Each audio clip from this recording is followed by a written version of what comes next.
to The Lock Shop with Nielson and Hustler.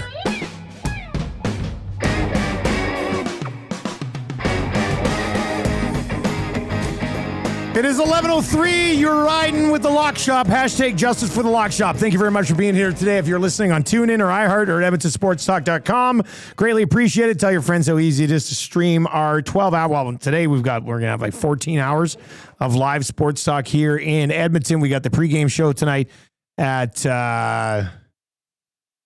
7 o'clock, post-game to follow after the Edmonton Oilers dismantle the Calgary Flames in the first Battle of Alberta of the season. Huss is going to be back on the Lock Shop today as well. That's always exciting. We love Huss.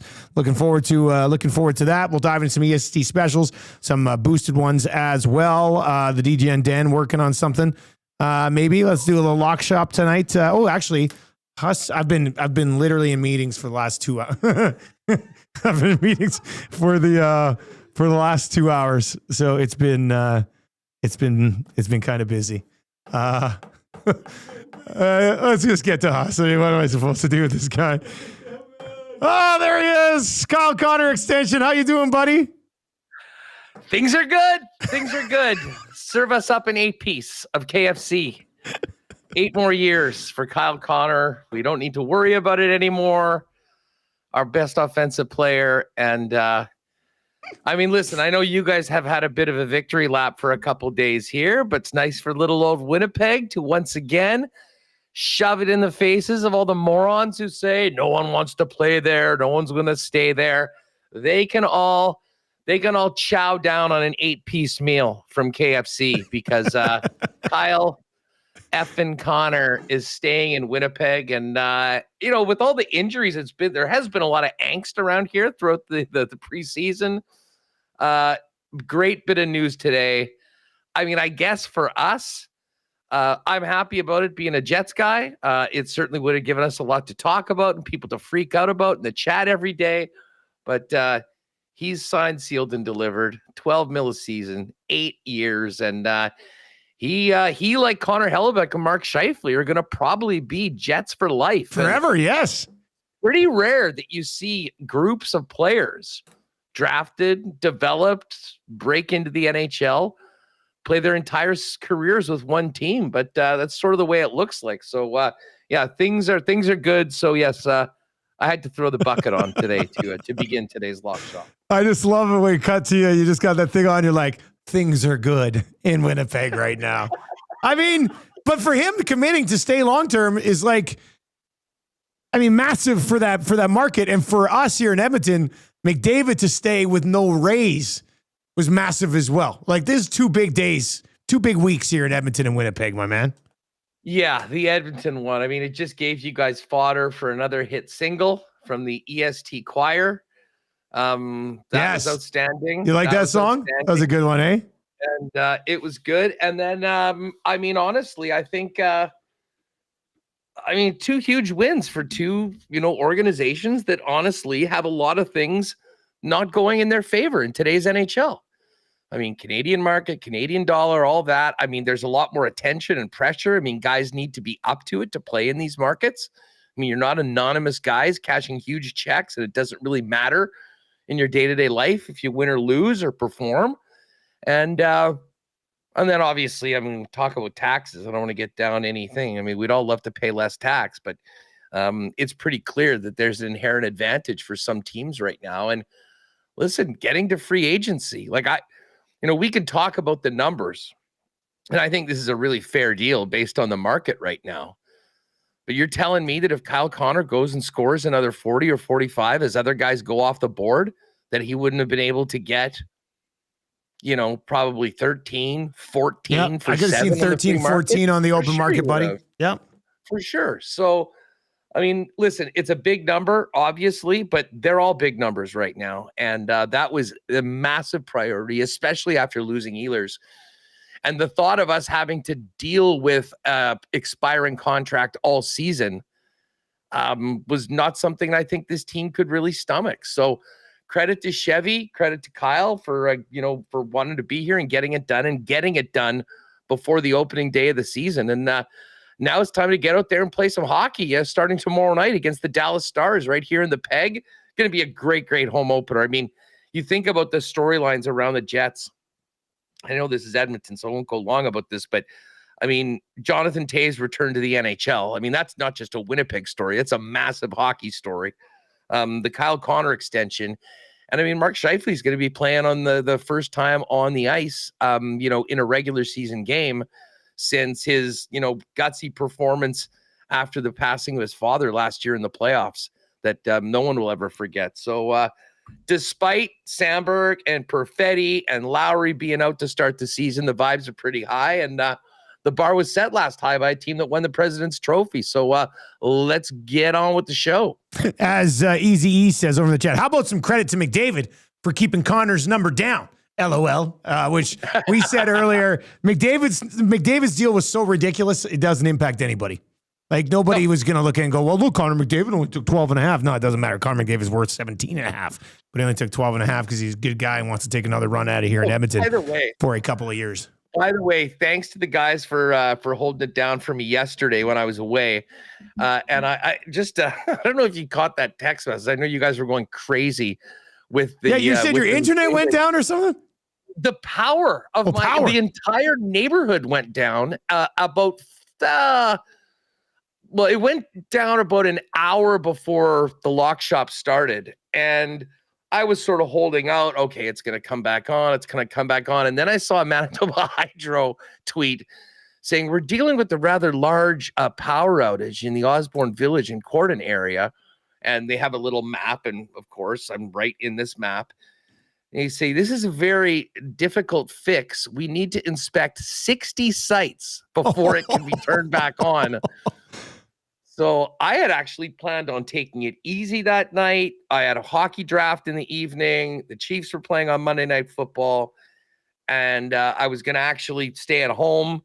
Well, that just forced my hand. So I needed to grab the laptop and post up and, watch that. And the crazy thing was I think I did terribly in my hockey draft because oh no, I was spending so much time stressing about that damn football game that went the other way that people were thinking that's why you weren't on yesterday. Rather questionable. You just couldn't join us yesterday because of the Chiefs. I'll own it now. I mean, I'm sure we're going to talk more hockey, but yeah, that was a tough one. Credit to the Jags for getting it done. I mean, I'll never get over that pick that should have been where McDuffie and Cook bang into each other and drop it. The game's over if that one is caught. I mean, 14-0. Come on. But if the Chiefs, I was torn because I had the Chiefs minus 3.5 to go 4-1 on my picks last week. But I'm not a big Chiefs lover. I also had the Chiefs and Dodgers on a parlay that night. So I was there. But Trevor Lawrence is my guy. The investment's my guy. I was just like, you know what? If I have to miss out on a bet because the investment finds a way to win against Patrick Mahomes, I guess I'll take it. But I was torn for a lot of that one. Jags don't end up on national TV very often. So to be honest, as an investor in the investment, I think his performance on Monday Night Football probably made up for those lost bets that you would have had on it. But that was a tough one. I know we'll focus more in on NFL as we get closer to the week. But just back to McDavid for a minute. Yeah. And I'm sure you guys could talk about this all day long. It is such an amazing, selfless statement of an unwavering commitment to win of a guy that's been so close that, I mean, every other GM in the league, every other team in the league, and every other fan in the league could only imagine having a guy do that. Now, the only people choked about all of this is obviously got to be the agents of the National Hockey League, and maybe a few other guys that have pending deals coming up. But honestly, it's not going to affect the negotiations at all. I don't think this is even going to be brought up. And I think honestly, if it is brought up by other GMs, it'll be received very, very poorly by their players and their agents. Like McDavid is a man, he can do what he wants to do, and he did it. But I don't think other teams are going to be going to their players and saying, hey, well, listen, I mean, McDavid's a $12.5 million player. We got to keep you We got to keep you in line with that. I mean, it isn't a precedenting contract as far as it will dictate what other guys get. But what it does do is, I think, give star players that are in situations where, I mean, they can bend the team over and squeeze them for every single dollar, which is their right. Or they can think about, doing what is best for the organization, albeit in a short term. I mean, I think it's also important to mention that this wasn't an 8-year deal that was 12.5. I mean, he's taking it for 2 more years, giving the Oilers the clearest window to win a cup we've seen in the history of the National Hockey League, and move from there. So, I don't think that even came up in Jets discussions with Kyle Connor. They had been looking at this number around 12 the entire time. I mean, the Minnesota people are going, what the heck did we just pay $17 million for when you can get this guy? But I mean, it's so apples and oranges. There's only one Connor McDavid. The fact that there was not even a number discussed, mentioned, thrown back and forth through it all.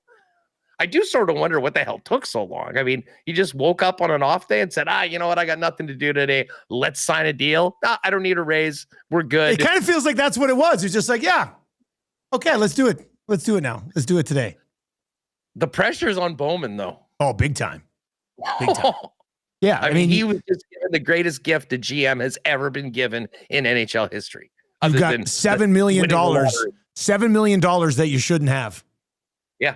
For the final 2 years with Connor McDavid. Like you have to spend that. Way of looking at it. The Oilers essentially have a $7 million more cap space than every other team, because that guy should be making 20. I laid it out over the last couple of days on various shows here, Huss, but McDavid has set himself up that if he eventually leaves town, he's a saint. Like, they don't win a cup in the next 3 years and he decides to go somewhere else, the fan base is not going to sit here and go, oh, Connor, you never gave us a deal to try to win a cup. No, he has. He's given you the absolute most sweetheart deal he possibly could. All of the heat, all of the rage, 100% of it will be directed towards the management team. So, I mean, Connor McDavid has done what he can possibly do for this team to get a Stanley Cup in the next 3 years. I agree with you on that, but I actually have a take, and I wonder if this has been brought up on Edmonton Sports Talk in the last couple of days, and I'm interested to see what the chat thinks of this. I think that if we're talking about McDavid, like, playing his entire career in Edmonton, like, and staying around after this, I actually think it's more likely that he leaves if they win a cup. You think they get one and then he goes on his way? Don't. Well, I mean, that's sort of the way that I read this, in that, hey, in the short term, he's going to do everything he can to put his team in a very advantageous position to win.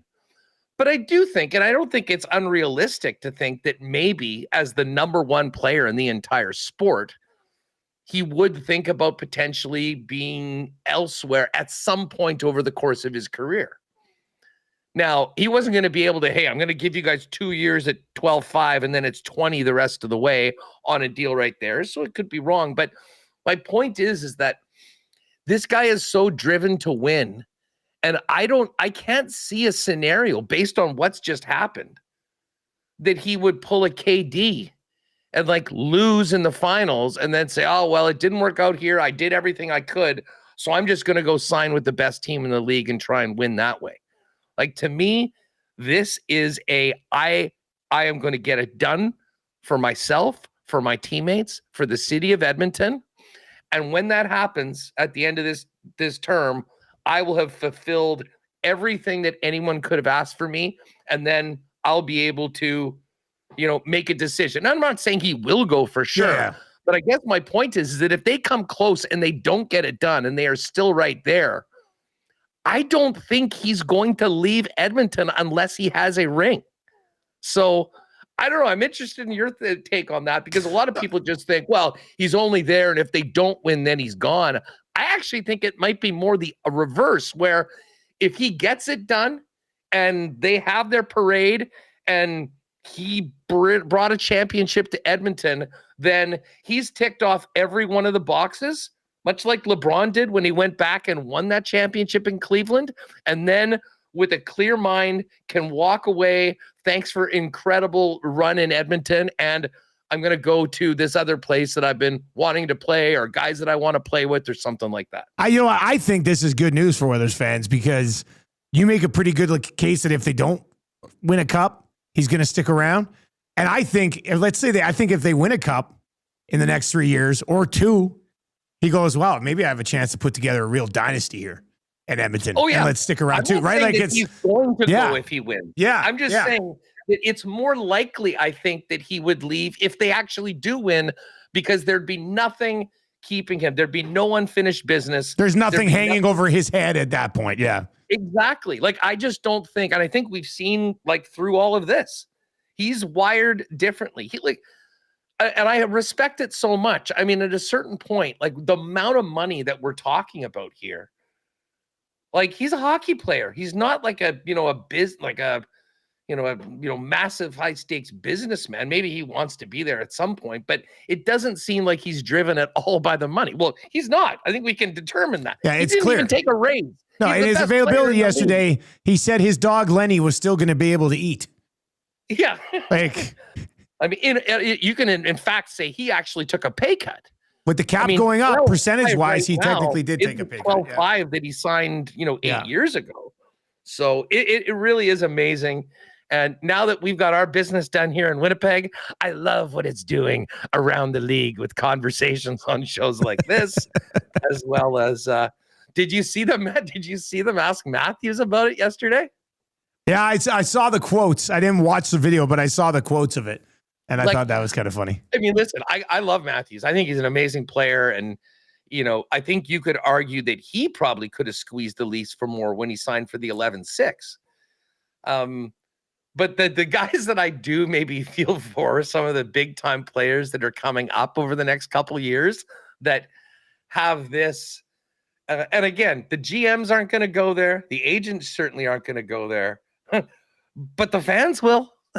So I'm fascinated by it. And as I say, it is now, I mean, we're in the West. I mean, we want to win. Everybody wants to win. You want to have a great season, but it just seems like this guy is on such a mission, and he did as selfless as you can be while signing up for $25 million over 2 seasons. It's one of the most stunning moments in NHL history when it comes to the off-ice stuff, with the best player in the world taking far less than he probably should be making to benefit his team and give himself the best chance to win, which is obviously his priority, and nobody can claim any different. It's Nielsen and Huss. It is the Lock Shop. We got a busy night in the National Hockey League. We're going to put together a little parlay there for sure as well. We might take a look at some NFL news, some NFL numbers. We got to get to the Jays and Yankees. Let's stick with the National Hockey League because we're already there, Huss. But first, it was a tough day yesterday on the Lock Shop. Awanik was in, and we preempted the Lock Shop on Monday, and Awanik was like, look, if the Lock Shop's going to take a run at an SD for show of the year, we got to get to a spot where it's not being preempted and it's preempting other shows. And I said, not the worst take. Then I was suggesting, maybe the Friday of Super Bowl, we preempt Oilers stream and we go 2-hour Lock Shop for a little Super Bowl extravaganza. If that gets us in the conversation, it's not the worst idea, is it? It's not, except for the fact that WST starts right after the Lock Shop. So, right. You know what? Iwanic, guess what? The Hangout has been preempted, the second hour of the Hangout. And we'll be doing a 2-hour Super Bowl Lock Shop eating into your time, It'll buddy. be going from 10 until noon Mountain Time. I also just retweeted this. You were tagged in the house. I don't know if you saw it, but Matt Hyman putting together the old AI version of us as Muppets, and you wearing the KFC hat and me looking at my computer. It's extremely well done, man. AI nowadays is phenomenal. And I love that one. That's too good. I retweeted it. You can go check it out, everybody. It's pretty well done. It's pretty funny. It is quite funny. And the best thing about these AI things is they just have all these random things. Like I've got that Jets and Chiefs thing in the back. So it's taken those. For some reason, there's a Calgary Flames logo right in the middle. That's how you know that AI is doing this. They're not that intelligent yet. Winnipeg and Edmonton are not messing with the Calgary Flames. But well, and it's funny because if you look at the logos, they're just sort of like the logos. Like It's kind of funny. If you look at the Lock Shop logo on the side, it says "To Log Show F." Like it's kind of, we had one today. Somebody, Tube Socks, put together AI of a dog cutting up salmon for Lenny, McDavid's dog. And the dog that was cutting up the salmon had human hands. So it's just, AI's got a little bit of a way to go. But that being said, if you don't get on board with AI, you'll be left behind in 10 years. So we'll, somebody said Maddie's taking shots on the hangout today about the Lock Shop as well. Unbelievable. Well, listen, Iwanic is going to... This is a guy who fills in on the Lock Shop. You know, it doesn't make any sense. I know. I mean, they're threatened. It's only, there's one reason. They're threatened. They feel the public tide, which has turned after the successful protest at the Estes this year. The tide has turned in our favor. Oh, I've got breaking news here. Okay. Dolly Parton has just tweeted out a message that she is not dead. I guess there were some internet rumors. I thought you were going to say that Dolly Parton was dead. No. She's very much not dead. And I got to say, like, how old is Dolly Parton? I would guess, this is a fun one. Let's set the over-under on a Dolly Parton. I don't know, 80. I mean, she looks pretty good still. 83? Would you take the over-under if I said Dolly Parton at 80? Under? I'm taking the under just because of how she looks. She looks amazing. She does look pretty good. I don't know if she's got some work done.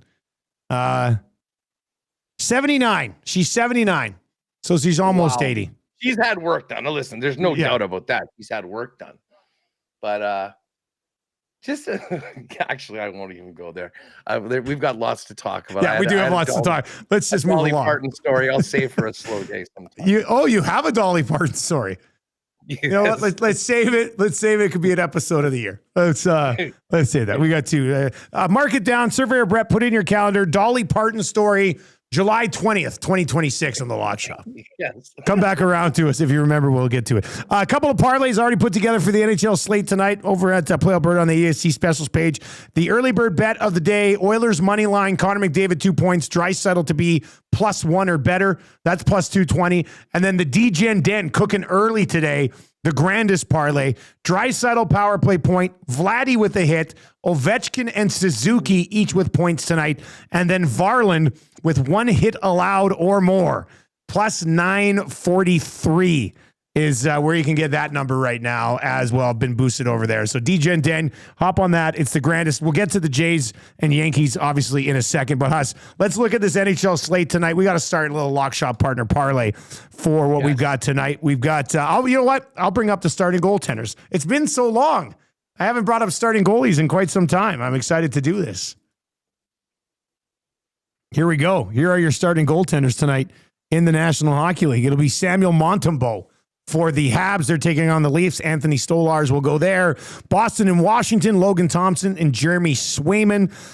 For Calgary and Edmonton, Stu Skinner will go. Obviously, it'll be Dustin Wolf at the other end for the Calgary Flames. Los Angeles Kings already on a second half of a back-to-back after playing last night and losing last night to the Colorado Avalanche. They're in Vegas. Both goalies unconfirmed at this point, but Anton Forsberg and Aiden Hill is what you're looking at on that front around the National Hockey League tonight. Then obviously things get very busy on Thursday. But Huss, we got 4 games to dive into here. What's jumping off the page for you? McDavid props. Yeah. Like after he signed the deal, like as if he's not going to have a massive game tonight. Like, against the rival down the highway. Like this. Like you want to talk about a reminder of what's been happening since he was picked first overall and what's going to continue to happen for at least another 3 years. I mean, what do you like? What's the 2-point number and what's the 3-point number? Let's see here. We were looking at this earlier today. The 2-point number is, where are my player markets? Here we go. 2-point number is over 1.5 -125. I don't see the 3-point number right now, but that's a 2-point number, -125. I saw a +240 out there, which again seems crazy. On the 3-point number? On the 3-point number. But again, we're talking about Connor McDavid here.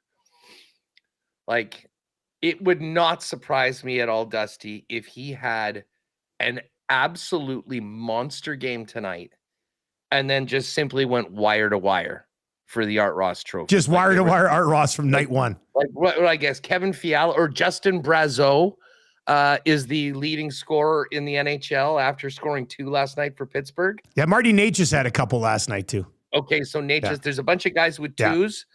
McDavid gets 3 or more tonight. And then that's it. Never not leading the NHL. Doesn't look back. Scoring this year on his way to do it. I mean, I like the Oilers. Obviously, I mean, I'm all over this at McDavid. And just quickly before we make the picks, what do you think the reception tonight at the home opener is going to be like for McDavid? Well, we've been talking about how long is the ovation.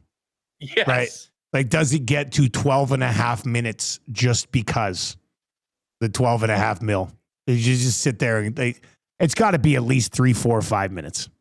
Like it has to be. Now I did see Matt Young, who tracks like attendance at various places, says there's still 302 tickets remaining for this game tonight.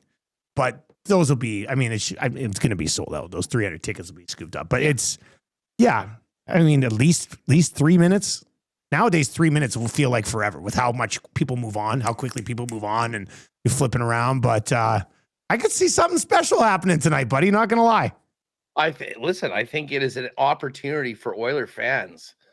Like, I mean, there's got to be like dropping the puck. There should just be a like echoing throughout the entire building a thank you Connor chant. Yeah, that would be a good one. Thank you, Con. Yeah, that's an easy one. Yeah. Yeah. I mean, that should be going constantly. 5 minutes. Like, yeah. Like he's going to get out there taking the first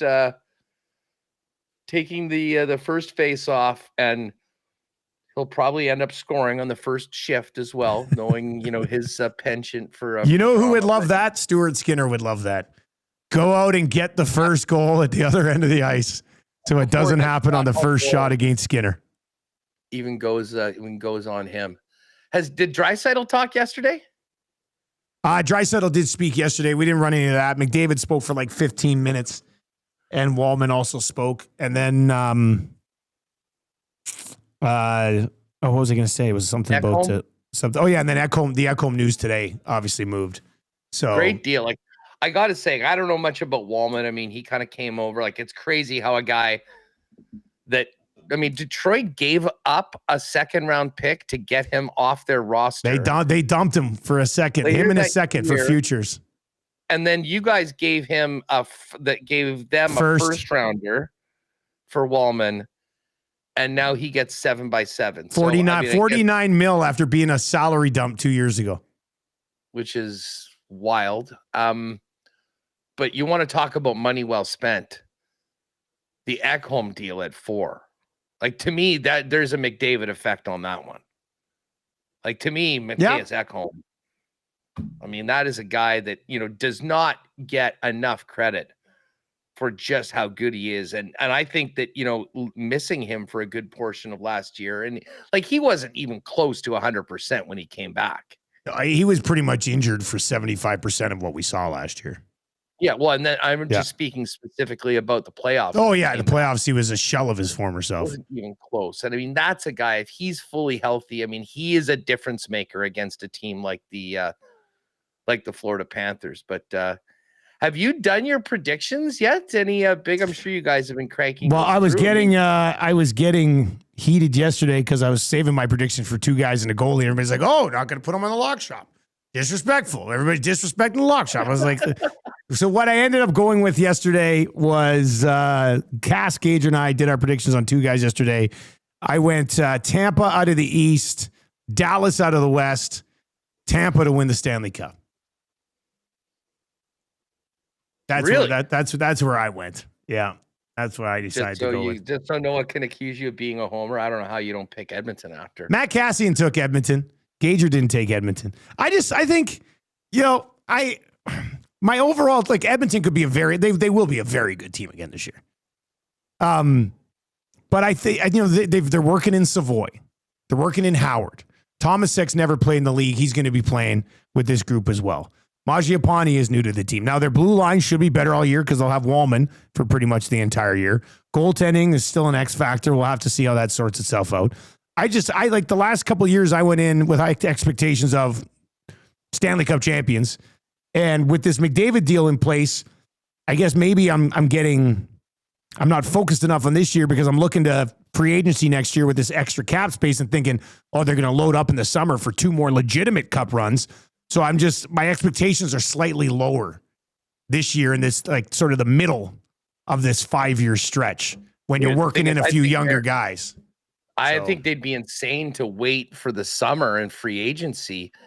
I think, if anything, that they're going to be uber aggressive at the deadline. Yeah, but that they'll have to be money in, money out situation, right? They're not going to have a ton of cap. They're not going to have a ton of cap space at the deadline again, right? It's not. So that's why I look at it and go, you get through this year, find a way to add a piece, maybe 2 at the deadline, because they have in other years where they've been tight up against it. But then in the offseason, we're talking like maybe like a $7 million forward coming in here to join the team. Like they can get another pretty big piece in the top 6 next year. So. And then, let's see, like, are both of these rookies going to score 15 goals this year? That's not easy to do. How's Frederick going to look? We only saw him hurt last year. He could be better. So I think, I'll be shocked if they don't get to the second round of the playoffs. If they bow out in the conference final this year after back-to-back cup runs and knowing that they're going to be able to add in the offseason, I don't think that's going to be the end of the world. But so I decided to go Dallas, who's been so close coming out of the West and just not being able to get it done. I think with maybe the Oilers, maybe not what they were the last couple of years. Maybe Dallas is able to get over that hump, and then Tampa out of these. What did you go with? I went with, and again, full disclosure, I made my picks and put the picks out before the McDavid extension happened. Okay.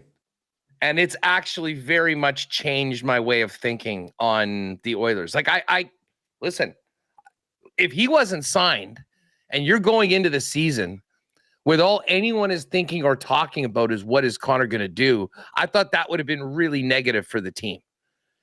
So I took Vegas originally. You're going to love this.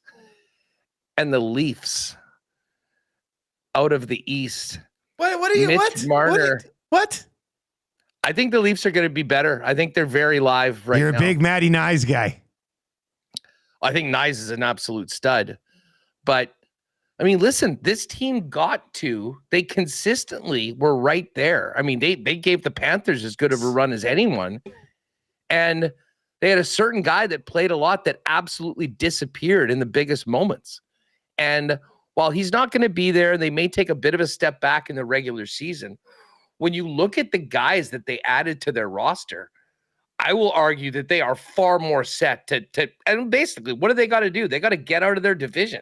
They got to beat Tampa. They got to beat Florida. Those teams, you need a different level of physicality, aggressiveness, grit, in addition to being able to score. I'm really high. I'm buying every stock of William Nylander I can this year. I think he's sort of been in the shadows a little bit of Mitch Marner. They're going to show that he's the other superstar on that team. And the other thing is, I think Florida, and this is probably great news to Oiler fans, I don't think Florida's getting back. And I would have said that maybe anyways, just on how hard it is and how much hockey that they played. 4 straight cup finals. The Oilers have done the same thing. But you lose Sasha Barkov for the entire year, he's simply irreplaceable. I don't care if they add somebody at the deadline or they use that cap space. He's the most important player on that team. He stirs the drink. He does it in not only offensively, but arguably the best defensive forward as well, which helps going up against the McDavids of the world in high stakes, high leverage games. So I was, looking, and maybe this is a little bit of a value play because the Leafs are kind of down there. They're 17-1 to win the Cup, 8-1 to win the East. But I look at that team. I'm sort of with you on Tampa. To me, it's one of those teams that's coming out of the Met. I know the Hurricanes are like 8-1 or whatever. Just like last year, they're at the top of the odds boards. Part of it is because of how weak their division is. And I think the path to get to the third round is a lot easier. So that's why you'll see the Jersey number and the Carolina number being a little higher maybe than you would think of teams of that same ilk.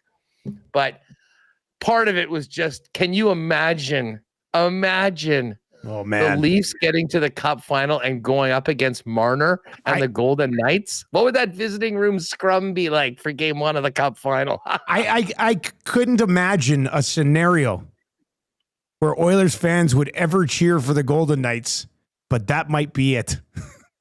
But that might be it, to see Marner beat the Toronto Maple Leafs in a Stanley Cup final. I know I'd be pulling for Vegas.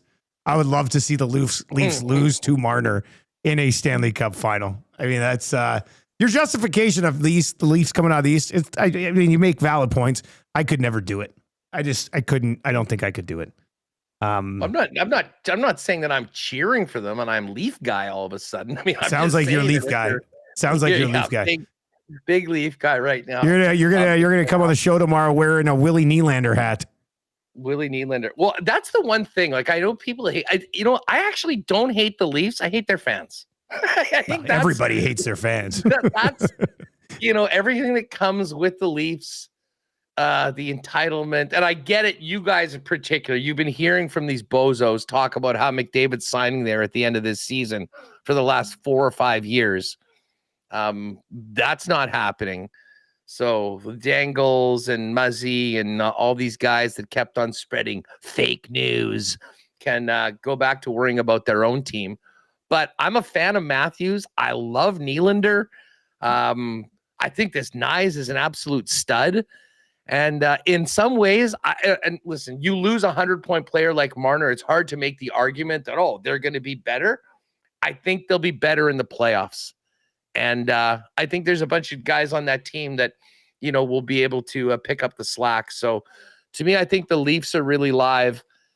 I don't know what to make of the Canes and the Devils. I mean, those teams should be contending. One of those teams should probably be in the conference finals. But to me, it's just sort of like the West. You can make an argument that the Central's the best division, but you've got 2 super elite teams in Vegas and Edmonton there. And it's kind of maybe a 5-horse race. To me, it's either going to be Florida, but I don't think it will be Tampa or Toronto that I think will be playing in the Cup final. So as far as tonight's slate goes, big Toronto guy tonight then, Huss? A big Toronto guy now, minus 175 at home here against Montreal. Lots of good buzz around this Habs team. One of, I think, the youngest team in the National Hockey League, but people are expecting some big things from their young guys. Could they pull off an upset on opening night in Toronto? I will ride with the Leafs in this one. I am actually fading Montreal this year. I've seen it there. You're the first guy I heard say that. I'll pick them to make the playoffs. And I'm actually picking them to not make the playoffs. So I don't know. I mean, listen, it's great. You've got Demidov and Dobson will come in there and he'll be good. And Lane Hudson gets on a lot of highlight reels and does some great stuff on the power play. Can't defend worth a lick. So I'm not really there yet. I mean, I kind of think the Habs were a year early with their arrival to the playoffs, but I do wonder what that sort of does to them this season. So I'm taking a pass on Montreal. I do like the Leafs tonight at home. But now that I think of it, these teams have opened the season for the last few years. We often have a Montreal-Toronto game to start it off. The Habs have done very well in those games, but as a much bigger underdog. Desker over in the chat says last year Montreal put up a 50-save shutout versus Toronto in game 1. That's right. Montembeault went absolutely crazy. I will bet that doesn't happen tonight. So I think I like the Leafs in this game. I obviously like the Oilers, and I could be convinced to maybe look at that puck line number. Yeah, that's what I was going to say. If we go Leafs money line, Oilers puck line, which is at plus 106, and then we got 2 other games here tonight. We got the Kings on the second half of back-to-back in Vegas for Vegas's home opener. What's the number on this one? Vegas is minus 217, and then Boston, Washington in Washington, the other one. Let's pick one more here, Huss. Who do you like more? I mean, I think I like Vegas in this one. Like I don't want to say I already had that written down, so I'm glad you said it. I'm not in on Washington, and Boston, to me, is a team I think we expect to probably miss. They're sort of in that rebuild state, but I mean, they can win any given night. Swayman, if he plays well, Pasta. The Kings played last night. I don't know if you watched much of that game, but as a Central Division resident, it did not make me feel good to see how good the Avalanche looked right out of the gate against a team that's traditionally been great defensively. But it was a nice night for all the Avs, Nate Cash as well. Did you do any futures for Hart Trophy or anything like that? I was too busy to get into futures, man. I did not. Who'd you get on?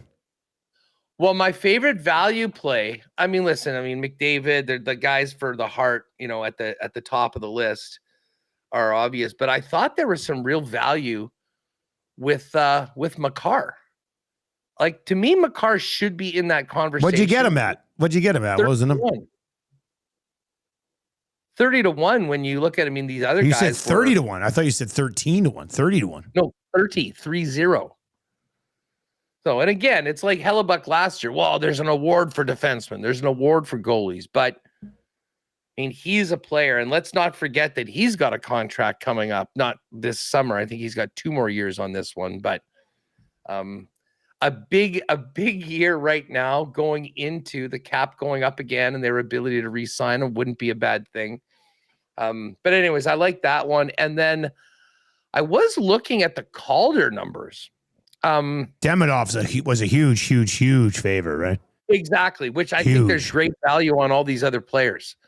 Like Demidov, and listen, Toronto and Montreal, so much of the hockey media surrounds those teams that the minute they have someone that is a favorite or in the mix for something, it immediately gets to be, I think there's value on everybody else other than the guys on those two teams, just because of the public nature of it and what the books do when they post that out. Yeah, I saw Demidov at plus 175, and I think the second guy on the list was whatchamacallit,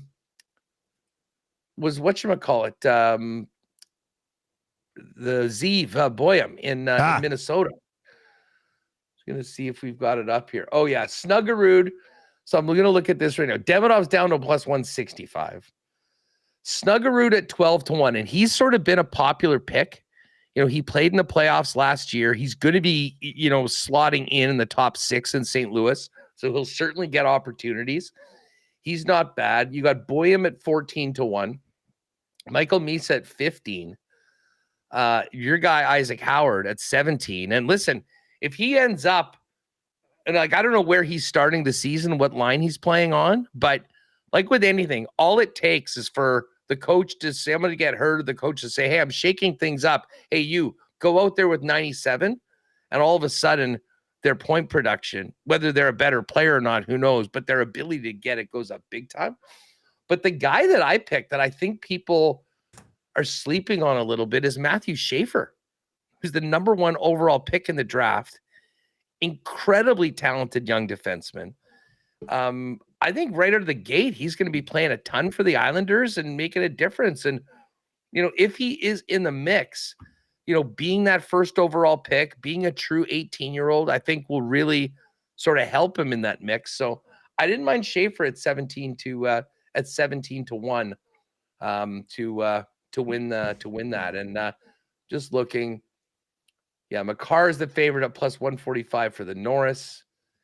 And then for the Hart Trophy, no surprise, it's your guy, the $12.5 million man. $12.5 million man. DB texts into the show here. I thought my love for Hustlerama could never waver, but the more he becomes a Leafs guy. Come on. Hey, this is not, I'm just saying. Listen, we've all made bets on teams that we can't stand. And trust me, if that happened, I would have as hard of a time stomaching it as any of you. I just think that, when we see these teams and why they're coming up short against teams like Florida, the Leafs and Brad Treliving, I'll give him credit. I think given the circumstances and losing Marner, I think they needed to do it. I think it was necessary.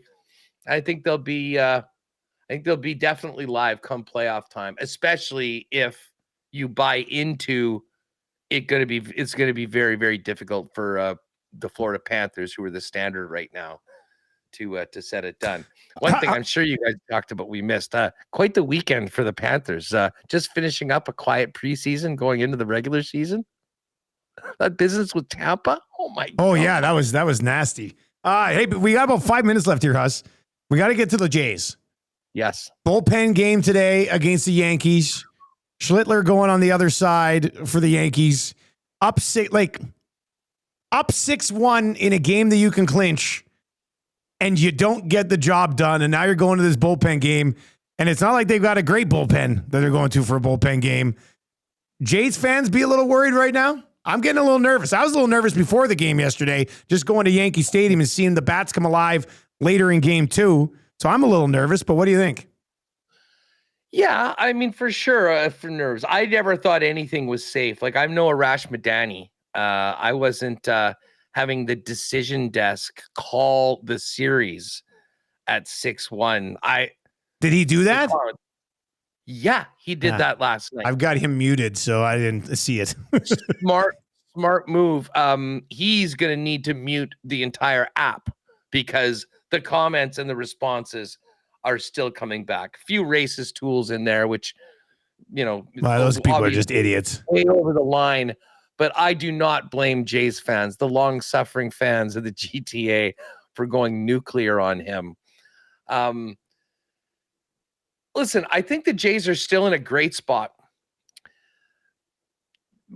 They should be an underdog tonight.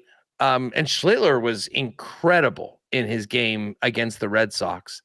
But again, he's a rookie, a lot of pressure on him, at Yankee Stadium at home to come in. The Jays have been hitting the ball real well.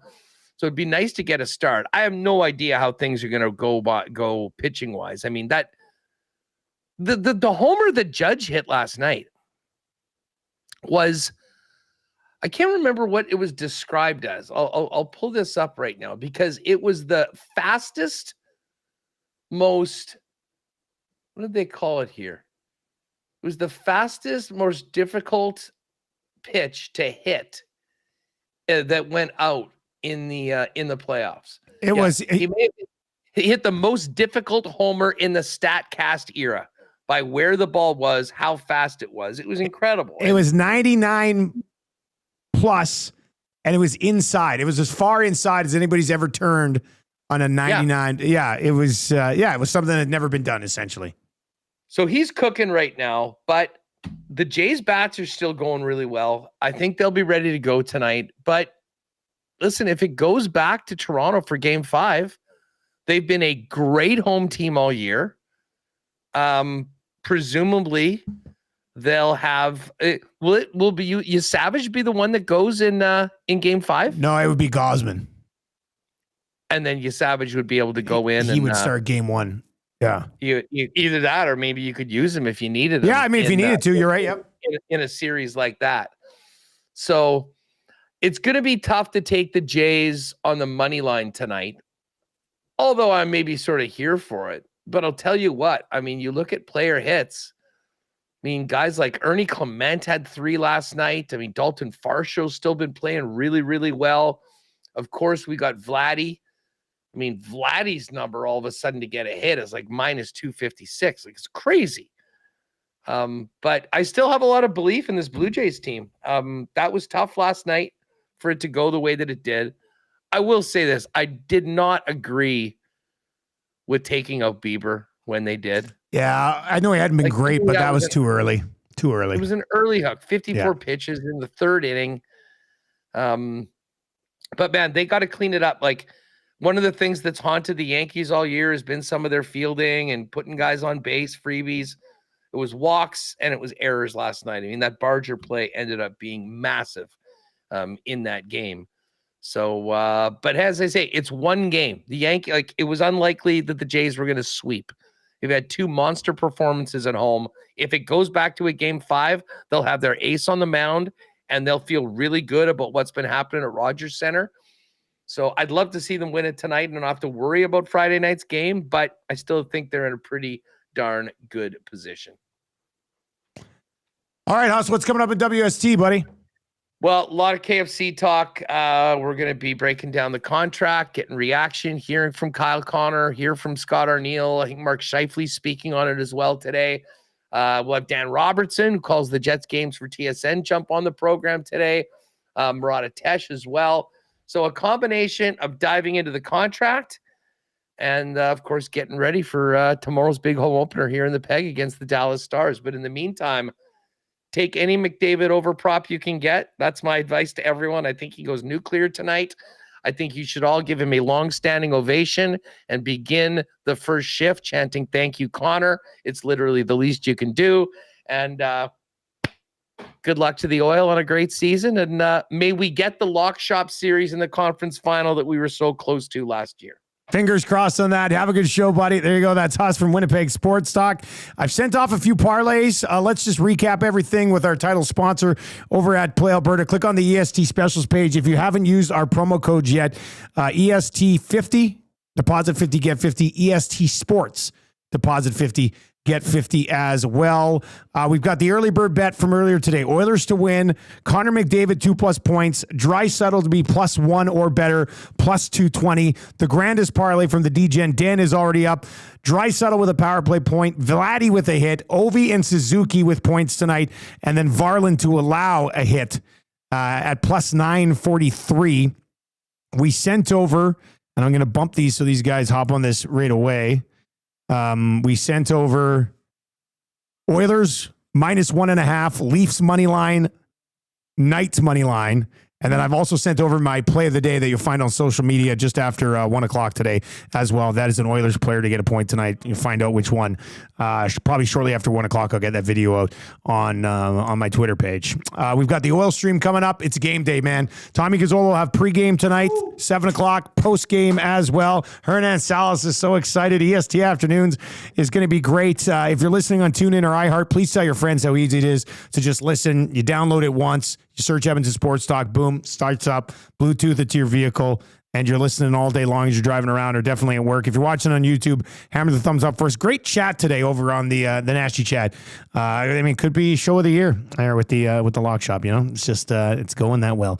Oil stream on a game day coming up. Tommy Gazzola will join me, and we'll get you ready for the Oilers and the Flames tonight. Should be a fun one. Thank you very much for joining us on the Lock Shop today. Best of luck if you're riding with us tonight, and we'll talk to you tomorrow.